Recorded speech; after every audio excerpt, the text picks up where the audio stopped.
बिस्मिल्लाहिर्रहमानिर्रहीम। अस्सलामु अलैकुम। आपका मेज़बान आमिर शहज़ाद एक नई वीडियो के साथ आपकी खिदमत में हाजिर है।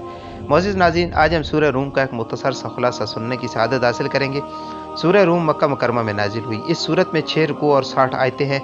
रूम ईसाइयों की ममलिकत का नाम जिसका सदर मकाम कस्तंतुनिया था, और इस सूरत की इब्तदाई आयात में ये गैबी खबर दी गई है कि अभी तो रूम मगलूब हो गए हैं, लेकिन अनकरीब चंद सालों में वो मजूसियों पर गालिब आ जाएंगे। इस मुनासबत से सूरत का नाम सूरह रूम रखा गया है।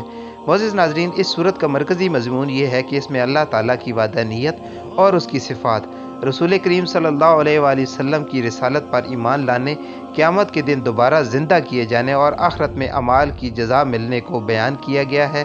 नीज़ इसमें ये चीज़ें बयान की गई हैं। नंबर 1, इस सूरत की इब्तदा में एक गैबी खबर दी गई है कि रूमी ईरानियों से मगलूब होने के बाद चंद सालों में अल्लाह ताला की मदद से ईरानियों पर गालिब आ जाएंगे। कुरान पाक की दी हुई ये खबर हर्फ बहर्फ पूरी हुई।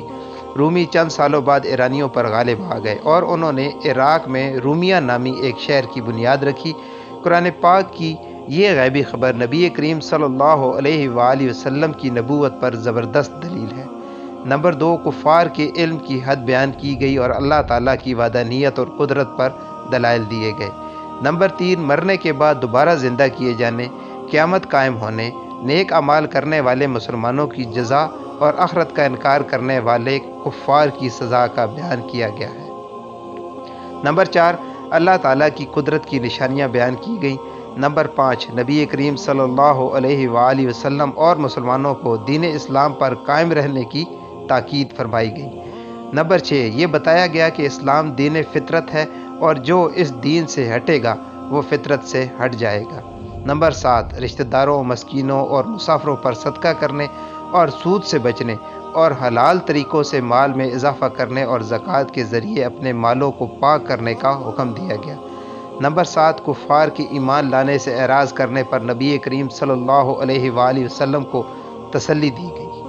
मोअज़्ज़िज़ नाज़रीन, सूरह रूम की अपने से माक़बल सूरत अनकबूत के साथ एक मुनासबत ये है कि दोनों सूरतों की इब्तदा में अलिफ लाम मीम से की गई और इन हरूफ के बाद तंजील, किताब और कुरान में से किसी का जिक्र नहीं किया गया, वरना सूरह कलम के अलावा हरूफ मुक़त्तआत से शुरू होने वाली दीगर सूरतों में हरूफ मुक़त्तआत के बाद तंजील, किताब या कुरान में से किसी एक का जिक्र किया गया है।